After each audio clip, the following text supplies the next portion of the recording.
1 Roi chapitre 19, le verset 2 à 4, nous avons vu la fois passée sur les différences du leadership masculin, c'est-à-dire la faiblesse d'un leader, que ce soit politique ou ecclésiastique ou même dans le foyer. Alors ici nous voyons que la reine Jézabel envoie des messagers. C'est elle qui tient le commande, on a vu, beaucoup de ministères ou même dans le monde politique, c'est les femmes qui décident, des femmes méchantes qui décident en coulisses. Et même dans certains ministères, les femmes et les enfants, tous méchants, qui ont pris peut-être le pasteur en otage. Alors ici nous voyons au verset 2 jusqu'au verset 4 qu'Élie a pris la fuite. Il a eu peur et même il est allé demander la mort. C'était la dépression.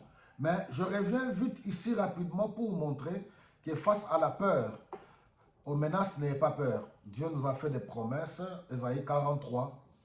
Je ne sais pas, tu fais face à quelle nature de menaces, Dieu est avec toi. Daniel, dans la fosse au lion, Dieu était avec lui. Dans la fournaise ardente, ses amis, Dieu était là pour les délivrer. Le Seigneur nous a fait la promesse qu'il est avec nous jusqu'à la fin du monde. Nous n'avons pas à craindre. Donc ici, il faut vraiment faire attention, vraiment les hommes. L'homme est appelé à être le conducteur. C'est lui le leader de la société.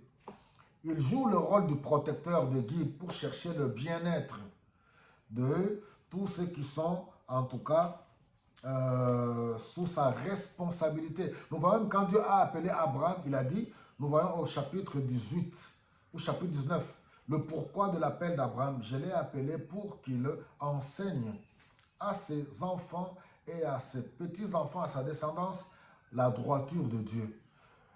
Qu'il les enseigne la justice de Dieu. C'est ainsi que Dieu accomplira toutes les promesses qu'il avait faites. Dans beaucoup de foyers, il y a des hommes qui souffrent. On est dans une société où on présente souvent la souffrance de la femme. Les hommes souffrent, il y a des hommes qui souffrent, qui vivent sous les menaces de leurs femmes. Les femmes méchantes qui menacent, qui n'ont aucun respect d'abord pour leurs hommes, qui n'ont aucun respect pour la belle famille. Je sais, c'est réciproque. Il y a aussi des belles familles qui sont méchantes envers la femme de leur frère. Ici, je parle de femmes méchantes qui menacent, qui prennent le devant, qui haussent le ton, là où il ne faut même pas prendre le devant, comme Jézabel.